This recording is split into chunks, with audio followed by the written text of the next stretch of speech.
வணக்கம். டான் தமிழொலியின் பிரதான செய்திகளுடன் நான் குணம் துஷ்யந்தன். பதுளை மாவட்ட விசேட ஒருங்கிணைப்பு குழு கூட்டம் ஜனாதிபதி அன்ருகுமார் திசாநாயக்க தலைமையில் நேற்று பிற்பகல் பதுளை மாவட்ட செயலகத்தில் நடைபெற்றது. டித்வா சூறாவளியினால் பாதிக்கப்பட்ட பதுளை மாவட்ட மக்களின் இயல்பு வாழ்க்கையை வளமைக்கு கொண்டு வருவதற்கும் உட்கட்டமைப்பு வசதிகளை மேம்படுத்துவதற்கும் எடுக்கப்பட்டுள்ள நடவடிக்கைகளின் முன்னேற்றம் குறித்து ஆராயும் பதுளை மாவட்ட விசேட ஒருங்கிணைப்பு குழு கூட்டம் ஜனாதிபதி அன்ருகுமார் திசாநாயக்க தலைமையில் நேற்று பிற்பகல் பதுளை மாவட்ட செயலகத்தில் நடைபெற்றது. அனர்த்த நிலைமையினால் பதுளை மாவட்டத்தில் 26,517 குடும்பங்களைச் சேர்ந்த 90,667 நபர்கள் பாதிக்கப்பட்டுள்ளதுடன் 77 தோட்ட வீடுகளும் 507 கிராமிய வீடுகளும் முழுமையாக சேதமடைந்துள்ளன. அதிக ஆபத்துள்ள வீடுகளாக 1,376 தோட்ட வீடுகளும் 1,474 கிராமிய வீடுகளும் அடையாளம் காணப்பட்டுள்ளன. இதன்படி பதுளை மாவட்டத்தில் மேல்குடியேற்றப்பட வேண்டிய மொத்த குடும்பங்களின் எண்ணிக்கை 3,434 ஆகும். அந்த மக்களை மேல்குடியேற்றும் செயல்முறை மற்றும் அதில் எழுந்துள்ள பிரச்சினைகள் குறித்து ஜனாதிபதி இங்கு பிரதேச செயலக பிரிவுகளின் அடிப்படையில் தனித்தனியாக கேட்டறிந்தார். மேல்குடியேற்றத்துக்காக முன்மொழியப்பட்ட தற்போது தனியார் நிறுவனங்களின் வசமுள்ள அரச காணிகளை விரைவாக விடுவிப்பது குறித்து இங்கு விசேடமாக ஆராயப்பட்டதுடன் அக்காணிகளை வழங்குவது தொடர்பாக நிறுவனங்களுக்கு இடையே உடன்பாடு எட்டப்பட்டவுடன் வீட்டு நிர்மாணப் பணிகளை ஆரம்பிக்குமாறு ஜனாதிபதி அறிவுறுத்தினார். மீள்குடியேற்ற செயல்முறையை விரைவுபடுத்த வேண்டியதன் அவசியத்தை இங்கு மேலும் சுட்டிக்காட்டிய ஜனாதிபதி அறிக்கைகள் மற்றும் திட்டங்களுக்கு அப்பால் சென்று வீடுகளை இழந்த மக்களுக்கு ஒரு புதிய வீட்டின் உரிமை குறித்த நம்பிக்கையை உறுதிப்படுத்த வேண்டியதன் அவசியத்தையும் வலியுறுத்தினார். மேல்குடியேற்றத்தின் போது வேறு காணிக்கு செல்வது குறித்து தாயகத்தில் இருப்பவர்களுக்கு அது தொடர்பில் முடிவெடுப்பதற்காக அதிகபட்சமாக ஜூன் 15ஆம் தேதி வரை காலவாசம் வழங்குமாறும் ஜனாதிபதி இங்கு அறிவுறுத்தினார். மேலும் பதுளை மாவட்டத்தில் பாதிக்கப்பட்ட மக்களுக்கு கொடுப்பனவுகளை வழங்குதலின் முன்னேற்றம், வாழ்வாதார இழப்புகளுக்கான இழப்பீடு வழங்குதல், சிறு மற்றும் நடுத்தர அளவிலான வணிக ஸ்தலங்களுக்கான இழப்பீடுகளை வழங்குதல், வீட்டு வாடகை செலுத்துதல் மற்றும் உயிரிழப்புகளுக்கான இழப்பீடுகளை வழங்குதல் ஆகியவற்றின் முன்னேற்றங்கள் குறித்தும் ஜனாதிபதி தனித்தனியாக கேட்டறிந்தார். டித்வா அனர்த்த நிலைமையினால் வயல் நிலங்கள் மற்றும் பயிற்சிகை நிலங்களில் தேங்கியுள்ள மணல் மற்றும் கற்களை அகற்றும் செயல்முறை குறித்தும் இங்கு கவனம் செலுத்தப்பட்டதுடன் அதற்காக ஒரு ஏக்கருக்கு 25,000 ரூபாய் கொடுப்பனவை வழங்குவதற்கும் விவசாய அமைப்புகளின் பங்களிப்புடன் அந்த வேலை திட்டத்தை செயல்படுத்துவதற்கும் தீர்மானிக்கப்பட்டுள்ளது. தித்வா சூறாவளியினால் சேதமடைந்த பதுளை மாவட்டத்தின் வீதி அபிவிருத்தி குறித்தும் விசேட கவனம் செலுத்தப்பட்டதுடன் சேதமடைந்த வீதி அபிவிருத்தி அதிகார சபைக்கு சொந்தமான 21 வீதிகளின் பணிகளை இந்த வருடத்திற்குள் நிறைவு செய்யுமாறு ஜனாதிபதி உத்தரவிட்டார். அதேபோல் மாகாண வீதி அபிவிருத்திக்காக முன்னெடுக்கப்படும் வேலை திட்டம் மற்றும் நிதி தேவைகள் குறித்து கேட்டறிந்த ஜனாதிபதி அந்த அனைத்து வீதிகளுக்கும் தேவையான நிதி மதிப்பீடுகளை தயாரித்து சமர்ப்பிக்குமாறு அறிவுறுத்தினார். டித்வா பேரழிவினால் பாதிக்கப்பட்ட மக்களின் இயல்பு வாழ்க்கையை வளமைக்கு கொண்டு வரும் வேலை திட்டத்தில் பணத்தை ஒருபோதும் தடையாக கருத வேண்டாம் என்றும் டித்வா சூறாவளியினால் ஏற்பட்ட அழிவிலிருந்து இந்த வருடத்திற்குள் மீண்டு அடுத்த வருடத்தில் இருந்து பதுளை மாவட்ட அபிவிருத்தி வேலை திட்டத்தை மீண்டும் ஆரம்பிக்க தயாராகுமாறும் ஜனாதிபதி இங்கு அதிகாரிகளுக்கு அறிவுறுத்தினார். பதுளை மாவட்ட ஒருங்கிணைப்பு குழுவின் தலைவர், பெருந்தோட்டம் மற்றும் சமூக உட்கட்டமைப்பு வசதிகள் அமைச்சர் சமந்த வித்யாரத்ன, பதுளை மாவட்ட ஒருங்கிணைப்பு குழுவின் இணைத்தலைவர் ஊவா மாகாண ஆளுநர் சடத்திரணி, கபிலஜேசகர சுற்றுலாத்துறை பிரதியமைச்சர் ருவன் ரணசிங்க, இளைஞர் விவகார பிரதியமைச்சர் தினிந்து ஷமன் ஹென்னாயக்க, பாராளுமன்ற உறுப்பினர்களான கிட்னன் செல்வராஜ், ரவீந்திர பண்டார, பதுளை மற்றும் பண்டாரவளை மாநகர சபைகளின் மேயர்கள், பிரதேசபை தலைவர்கள் உள்ளிட்ட மக்கள் பிரதிநிதிகள், ஊவா மாகாண பிரதம செயலாளர், மாவட்ட செயலாளர் உள்ளிட்ட பதுளை மாவட்ட அரசு அதிகாரிகள், சம்பந்தப்பட்ட திணைக்கள தலைவர்கள் மற்றும் பாதுகாப்பு பிரிவின் பிரதிநிதிகள் உள்ளிட்ட பலர் இந்நிகழ்வில் கலந்து கொண்டனர்.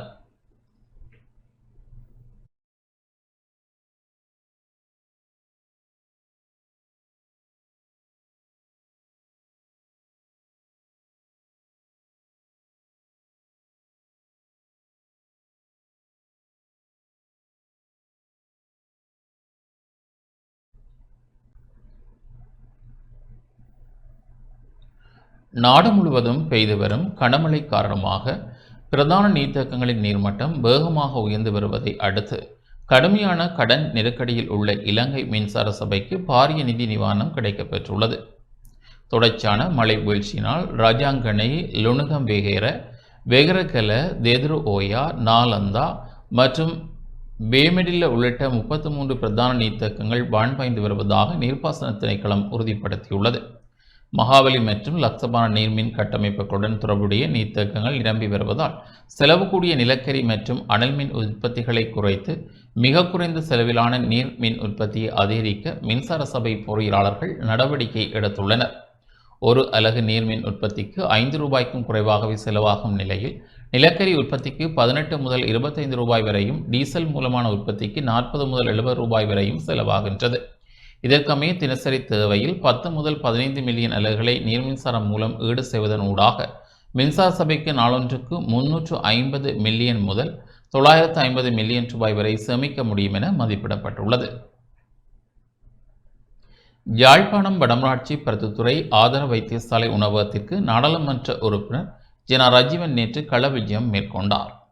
யாழ்ப்பாணம் வடமராட்சி பருத்தித்துறை ஆதார வைத்தியசாலையில் 8 மாதங்களாக திறக்கப்படாமல் இருந்த உணவகம் நேற்று முன்தினம் திறந்து வைக்கப்பட்டிருந்த நிலையில் நேற்று நாடாளுமன்ற உறுப்பினரும் வடமராட்சி ஒருங்கிணைப்பு குழு தலைவருமான ஜெயச்சந்திரமூர்த்தி ரஜீவன் குறித்த வைத்தியசாலை உணவகத்துக்கு விஜயம் ஒன்றினை மேற்கொண்டிருந்தார்.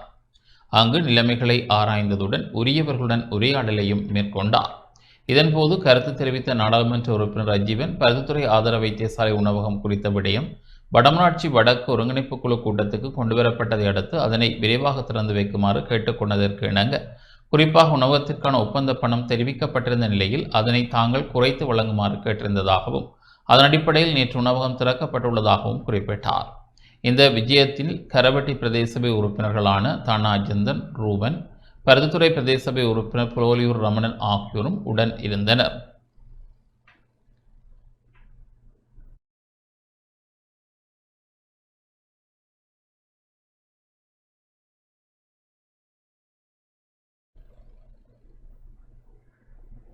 எதிர்வரும் வெசாக் பண்டிகை காலத்தில் தோரணங்கள், அலங்கார விளக்குகள் மற்றும் தன்சல்களுக்காக பொலித்தீன் மற்றும் பிளாஸ்டிக் தயாரிப்புகளை பயன்படுத்துவதை தவிர்க்குமாறு மத்திய சுற்றுச்சூழல் அதிகார சபை பொதுமக்களிடம் அவசர கோரிக்கை விடுத்துள்ளது. இலங்கையில் ஒரு முறை மட்டுமே பயன்படுத்தக்கூடிய பல பிளாஸ்டிக் பொருட்களுக்கு சட்டபூர்வமாக தடை விதிக்கப்பட்டுள்ளதை சுட்டிக்காட்டியுள்ள அந்த அதிகார சபை சுற்றுச்சூழலுக்கு உகந்த முறையில் வெசாக் பண்டிகையை கொண்டாடுமாறு அனைத்து இலங்கையர்களையும் கேட்டுக்கொண்டுள்ளது.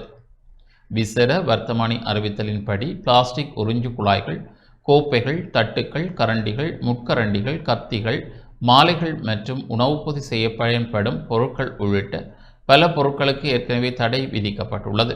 அத்துடன் 2017 ஆண்டு செப்டம்பர் 1 வெளியிடப்பட்ட 2034 கீழ் 34 என்ற வர்த்தமானியின் கீழ் பொலித்தீன் மதிய உணவுத்தாள்களும் மற்றொரு வர்த்தமானின் கீழ் அரசியல், சமூக, கலாச்சாரம் மற்றும் மத நிகழ்வுகளின் அலங்காரங்களுக்காக பொலித்தீன் தயாரிப்புகளை பயன்படுத்துவதும் முழுமையாக தடை செய்யப்பட்டுள்ளதாக மத்திய சுற்றுச்சூழல் அதிகார சபை நினைவூட்டியுள்ளது. இவ்வாறான தடை செய்யப்பட்ட பொருட்களை விற்பனை செய்தல், இலவசமாக விநியோகித்தல், காட்சிப்படுத்துதல் அல்லது பயன்படுத்துதல் என்பன சட்டத்தின்படி தண்டனைக்குரிய குற்றங்களாகும். பிளாஸ்டிக் மற்றும் பொலித்தீன் கழிவுகள் நீர்நிலைகள் மற்றும் கடலை மாசுபடுத்துவதுடன் விலங்குகளின் உயிருக்கு ஆபத்தை விளைவிப்பதாகவும் உணவு மற்றும் நீர் அமைப்புகளில் மைக்ரோ பிளாஸ்டிக் நுழைவது கடுமையாக ஆரோக்கிய குறைபாடுகளை ஏற்படுத்துவதாகவும் எச்சரித்துள்ள அந்த அதிகார சபை வெசாக் பண்டிகையை நிலையான மற்றும் சுற்றுச்சூழல் பொறுப்புணர்வுடன் கொண்டாடுவதற்கு மாற்று வழிகளை பின்பற்றுமாறு வலியுறுத்தியுள்ளது. முல்லைத்தீவு ஒட்டிசுட்டான் பிரதேச செயலாளர் பிரிவில் சமூக பராமரிப்பு நிலையம் திறந்து வைக்கப்பட்டது. முல்லைத்தீவு மாவட்டத்தின் ஒட்டிசுட்டான் பிரதேச செயலர் பிரிவில் அமைக்கப்பட்டுள்ள சமூக பராமரிப்பு நிலையம் நேற்று உத்தியோகபூர்வமாக திறந்து வைக்கப்பட்டுள்ளது. நிகழ்வில் முதன்மை விருந்தினர்களாக கலந்து சிறப்பித்த வடமாகாண ஆளுநர் நாகலிங்கம் வேதநாயகன், இலங்கைக்கான ஆஸ்திரேலிய உயர்ஸ்தானிகர், மாவட்ட அரசாங்க அதிபர் ஆனா உமா மகேஸ்வரன் ஆகியோர் குறித்த நிலையத்தினை திறந்து வைத்தனர். முன்னதாக அதிதிகள் பேண்ட் வாத்திய அணிவகுப்புடன் அழைத்து வரப்பட்டு சமூக பராமரிப்பு வைபவ ரீதியாக திறந்து வைக்கப்பட்டது. சிறுவர்கள், பெண்கள், முதியோர், மாற்றுத்திறனாளிகள் மற்றும் விசேட தேவையுடையோர் என பல்வேறு தரப்பினரும் தமக்கான சேவைகளை பெற பல அரசு அலுவலகங்களுக்கும் பல மேசைகளுக்கு ஏறி இறங்க வேண்டியிருந்த சவாலான நிலைமையை மாற்றி அமைக்கும் நோக்கில் இந்த புதிய சமூக பராமரிப்பு நிலையம் அறிமுகப்படுத்தப்பட்டுள்ளது. இதற்கமைவாக பல்வேறு நிறுவனங்களின் ஊடாக வழங்கப்படும் சுமார் 60 வகையான சேவைகளை பாதிக்கப்பட்ட மக்கள் இனி ஒரே இடத்தில் இலகுவாக பெற்றுக்கொள்ள முடியும். அரசு திணைக்களங்களின் எல்லைகளை தாண்டி மக்களின் தேவைகளை மையமாக கொண்டு இந்த சேவைகள் ஒருங்கிணைக்கப்பட்டுள்ளன. நிகழ்வில் உரையாற்றிய கௌரவ ஆளுநர் இந்த நிலையம் கருணையும் செயலும் ஒன்றிணையும் இடமாகவும் எமது மீளெழுச்சியை வலுப்படுத்தும் ஒரு மையமாகவும் அமையும் என தெரிவித்தார். சிறப்பு விழாவை தொடர்ந்து ஒட்டிசுட்டான் பிரதேச செயலாளர் ஆர் நிஷாந்தனால் இந்த நிலையத்தின் வினைத்திறனான செயற்பாடுகள் தொடர்பில் அதிதிகளுக்கு விளக்கம் அளிக்கப்பட்டது. வடக்கு மாநசபை, மாகாண மகளிர் விவகார அமைச்சு, சமூக சேவைகள் திணைக்களம், சிறார் நன்னடத்தை மற்றும் பராமரிப்பு சேவைகள் திணைக்களம், ஒட்டிசுட்டான் பிரதேச செயலகம் மற்றும் ஆஸ்திரேலியா அரசாங்கம், ஏசியா ஃபவுண்டேஷன் ஆகியவற்றின் வலுவான பங்காண்மையின் அடையாளமாக இந்த நிலையம் திகழ்கிறது. இந்த நிகழ்வில் ஆசியா ஃபவுண்டேஷன் நிறுவனத்தின் இலங்கைக்கான பிரதிநிதி ஜொஹான் ரோபர்ட், வடக்கு மாகாண மகளிர் விவகார அமைச்சின் செயலாளர் மூனா நந்தகோபாலன், உதவி பிரதம செயலாளர், சமூக சேவைகள் திணைக்கள பணிப்பாளர், பிரதேச செயலக பதவிநிலை உத்தியோகஸ்தர்கள், ஏனைய உத்தியோகஸ்தர்களும் கலந்து சிறப்பித்தனர்.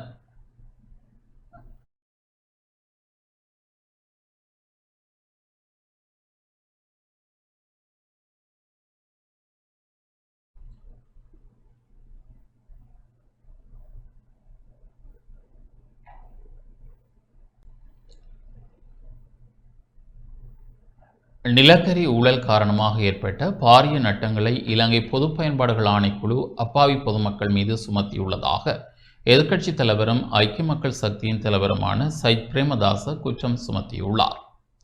சேவை வழங்குநர்கள் மற்றும் நுகர்வோர் இரு தரப்பினரதும் நலன்களை பாதுகாக்க வேண்டிய ஆணைக்குழு உள்ளூர் கைத்தொழில்துறையினர் சார்பில் ஐக்கிய மக்கள் சக்தி முன்வைத்த கோரிக்கைகளை முற்றாக நிராகரித்து தேசிய கட்டமைப்பு இயக்க நிறுவனத்தின் கோரிக்கைக்கு இணங்க அரசாங்கத்திற்காகவே இந்த 18% மின்கட்டண உயர்வுக்கு அனுமதி அளித்துள்ளதாக அவர் சாடியுள்ளார்.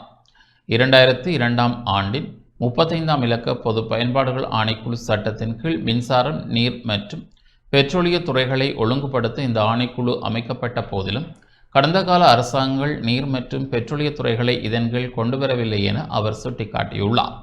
பேராசிரியர் KBL சந்திரலால் தலைமையிலான இந்த ஆணைக்குழு கடந்த ஜனவரி மாதம் முதல் இதுவரை 3 தடவைகள் மின் கட்டணங்களை அதிகரித்துள்ளதாக தெரிவித்த எதிர்க்கட்சித் தலைவர், தகுதியற்ற நிறுவனம் ஒன்றுக்கு நிலக்கரி விநியோகம் கேள்விக்குரல் வழங்கப்பட்டுள்ளதாக தேசிய கணக்காய்வு அலுவலகம் சுட்டிக்காட்டியுள்ள பின்னணியிலும் ஊழல்வாதிகளை காப்பாற்றவே இந்த சுமை மக்கள் மீது சுமத்தப்பட்டுள்ளதாக குறிப்பிட்டார்.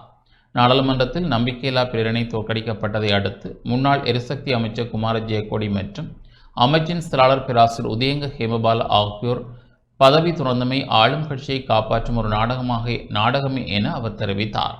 அரசாங்கத்திடமிருந்து பெற்ற 15 பில்லியன் ரூபாய் மானியம் மூலம் 95% நுகர்வோருக்கு சலுகை வழங்கப்பட்டுள்ளதாக ஆணைக்குழு கூறினாலும் எஞ்சிய 5% நுகர்வோருக்கு விதிக்கப்பட்ட இந்த பாரிய கட்டண உயர்வு நாட்டின் முக்கிய பொருளாதார துறைகளை முடக்கும் என அவர் மேலும் எச்சரித்துள்ளார். எரிபொருள் இறக்குமதி செலவு கடந்த பிப்ரவரி மாதத்துடன் ஒப்பிடுகையில் மே மாதத்தில் சுமார் 6 மடங்கு வரை அதிகரித்துள்ளதாக ஜனாதிபதி அன்ருகுமார் திசாநாயக்க தெரிவித்துள்ளார். மத்திய கிழக்கில் ஏற்பட்டுள்ள யுத்த நிலைமை காரணமாக இலங்கையின் எரிபொருள் இறக்குமதி செலவு கடந்த பிப்ரவரி மாதத்துடன் ஒப்பிடுகையில் மே மாதத்தில் சுமார் 6 மடங்கு வரை பாரிய அளவில் அதிகரித்துள்ளதாக ஜனாதிபதி அன்ருகுமார் திசாநாயக்க தெரிவித்துள்ளார். நுவரெலியா மாவட்ட ஒருங்கிணைப்பு குழு கூட்டத்தில் கலந்து கொண்டு உரையாற்றிய போதே ஜனாதிபதி இந்த விவரங்களை வெளியிட்டுள்ளார். இதற்கமைய கடந்த பிப்ரவரி மாதத்தில் எரிபொருளை இறக்குமதிக்காக 98 பில்லியன் அமெரிக்க டாலர்கள் செலவிடப்பட்ட நிலையில் அது மார்ச் மாதத்தில் 216 மில்லியன் டாலர்களாகவும் ஏப்ரல் மாதத்தில் 368 மில்லியன் டாலர்களாகவும் அதிகரித்துள்ளது. அத்துடன் நடப்பு மே மாதத்தில் இந்த செலவு 522 மில்லியன் அமெரிக்க டாலர்கள் வரை உயரும் என மதிப்பிடப்பட்டுள்ளது. தற்போது சந்தையில் விற்கப்படும் விலையை விட டீசலின் அசல் உற்பத்தி செலவு மிக அதிகமாக உள்ளதாக சுட்டிக்காட்டிய ஜனாதிபதி, சிலோன் பெட்ரோலிய கூட்டுத்தாபனத்தின் தரவுகளின்படி 1 லிட்டர் டீசலின் அசல் செலவு 720 ரூபாயாக காணப்படும் போதிலும் அது நுகர்வோருக்கு 392 ரூபாய்க்கு வழங்கப்படுவதாக குறிப்பிட்டார். இதற்காக அரசாங்கம் 1 லிட்டருக்கு 100 ரூபாய் வீதம் மானியம் வழங்குவதாகவும் கடந்த கால முறையற்ற நிர்வாகம் காரணமாக ஏற்பட்ட 84 பில்லியன் ரூபாய் நட்டத்தை ஏற்கனவே திரைசேரி பொறுப்பேற்றுள்ளதாகவும் அவர் தெரிவித்தார். மச எண்ணெய் விலை உயர்வால் மின் உற்பத்தி செலவும் அதிகரித்துள்ளதாக தெரிவித்த ஜனாதிபதி, அண்மைய மின் கட்டண மறுசீரமைப்பின் போது 100க்கு 95% சாதாரண நுகர்வோர் பாதிக்கப்படாத வகையில் 5 வீதமான உயர் நுகர்வோருக்கு மாத்திரமே கட்டணம் அதிகரிக்கப்பட்டுள்ளதாக குறிப்பிட்டார். திரைசேரியில் இருந்து பெட்ரோலிய கூட்டுத்தாபனத்துக்கும் மின்சார சபைக்கும் தொடர்ச்சியாக நிதி வழங்க முடியாது என்பதால் மக்கள் மீதான சுமையை குறைத்து இந்த நிறுவனங்களை திறம்பட நடாத்துவதே அரசாங்கத்தின் இலக்கு என ஜனாதிபதி அன்ருகுமார் திசாநாயக்க மேலும் வலியுறுத்தினார். තිබුණා ආසන්න වශයෙන් දැන් ඩීසල් ලීටරයක් මිල රුපියල් 720ක් වෙනවා කියලා. හැබැයි ඩීසල් ලීටරයක් ලබා දෙන්නේ 392කට. 392කට ලබා දෙනකොට අපි ආණ්ඩුවෙන් தமிழ்நாட்டின் புதிய முதலமைச்சருக்கு ஜனாதிபதி விடுத்துள்ள வாழ்த்து செய்தி ராஜேந்திர நெறிமுறைகளை மீறும் வகையில் அமைந்துள்ளதாக ஐக்கிய தேசிய கட்சி குற்றம் சுமத்தியுள்ளது. தமிழ்நாட்டின் புதிய முதலமைச்சராக பதவியேற்றுள்ள ஜோசப் விஜய்க்கு ஜனாதிபதி அன்ருகுமார் திசாநாயக்க விடுத்துள்ள வாழ்த்து செய்தி ராஜேந்திர நெறிமுறைகளை மீறும் வகையில் அமைந்துள்ளதாக ஐக்கிய தேசிய கட்சி குற்றம் சுமத்தியுள்ளது. இது தொடர்பாக நேற்று விசேட அறிக்கை ஒன்றை வெளியிட்டுள்ள அந்த கட்சி, இந்திய மாநிலம் ஒன்றின் முதலமைச்சருக்கு இலங்கை நாட்டின் தலைவர் ஒருவர் தனிப்பட்ட முறையில் வாழ்த்து தெரிவித்துள்ளமை தமக்கு வியப்பை அளிப்பதாக குறிப்பிடப்பட்டுள்ளது. நாடொன்றின் தலைவர் என்ற ரீதியில் இத்தகைய வாழ்த்து செய்திகள் பொதுவாக ஏனைய நாடுகளின் தலைவர்களுக்கு மாத்திரமே அனுப்பப்பட வேண்டும் என்றும், வெளிநாடொன்றின் மாநில அல்லது மாகாண தலைவர்களுக்கு இவ்வாறான செய்திகள் அனுப்பப்படுவது இல்லை என்றும் ஐக்கிய தேசிய கட்சி சுட்டிக்காட்டியுள்ளது.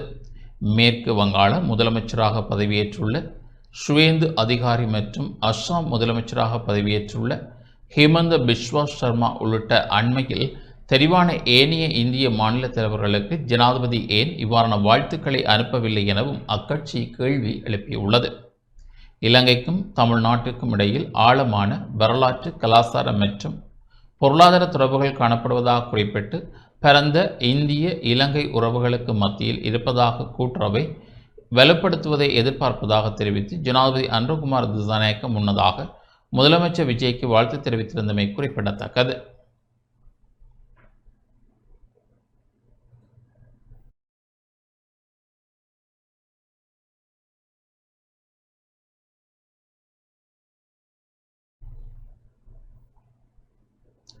மட்டக்களப்பு மண்முனை மேற்கு பிரதேச அபிவிருத்தி குழு கூட்டம் நேற்று நடைபெற்றது. மட்டக்களப்பு மாவட்டத்தின் மண்முனை மேற்கு வவுணதீவு பிரதேசத்தின் அபிவிருத்திக்காக இந்த ஆண்டு 200 மில்லியன் ரூபாய் ஒதுக்கீடு செய்யப்பட்டுள்ளதுடன், கடந்த ஆட்சி காலத்தில் அமைக்கப்பட்டு கைவிடப்பட்ட வீட்டுத் திட்டங்களை பூர்த்தி செய்ய அதிக நிதி ஒதுக்கீடு செய்யப்பட்டுள்ளதாக பிரதேச அபிவிருத்தி குழுவின் தலைவரும் நாடாளுமன்ற உறுப்பினருமான கந்தசாமி பிரபு தெரிவித்துள்ளார். மண்முனை மேற்கு வவுணதீவு பிரதேசத்தின் அபிவிருத்தி குழு கூட்டம் நேற்று பிரதேச செயலாளரின் ஒழுங்கமைப்பில் பிரதேச அபிவிருத்தி குழுவின் தலைவரும் பாராளுமன்ற உறுப்பினருமான கந்தசாமி பிரபு தலைமையில் நடைபெற்றது. கூட்டத்தில் மட்டக்களப்பு மாவட்ட நாடாளுமன்ற உறுப்பினர்களான ஞாசிறுநேசன், ஈனா சிறுநாத் மற்றும் மண்முனை மேற்கு வவுணதீவு பிரதேச சபையின் தவிசாளர் கோபாலரட்னம் உட்பட திணைக்கள தலைவர்கள், சமூக மட்ட பொது அமைப்புகள், கிராம சபையாளர்கள், சமுத்தி மற்றும் பொருளாதார அபிவிருத்தி உத்தியோகஸ்தர்கள் என பலர் கலந்து கொண்டனர். இந்த ஆண்டு முன்னெடுக்கப்பட உள்ள அபிவிருத்தி திட்டங்கள் குறித்து ஆராயப்பட்டதுடன், தற்போது முன்னெடுக்கப்படும் வேலை திட்டத்தின் நிலைமைகள் குறித்தும் ஆராயப்பட்டது. ஆயித்தியமலை போலீசார் கசிப்பினை கட்டுப்படுத்த ஓரளவு சிறப்பாக செயற்படுகின்ற போதிலும் வவுணதீவு போலீசாரின் செயற்பாடுகள் கடும் மோசமாக உள்ளதாக பாராளுமன்ற உறுப்பினர் சிறுநேசனால் சுட்டிக்காட்டப்பட்டது.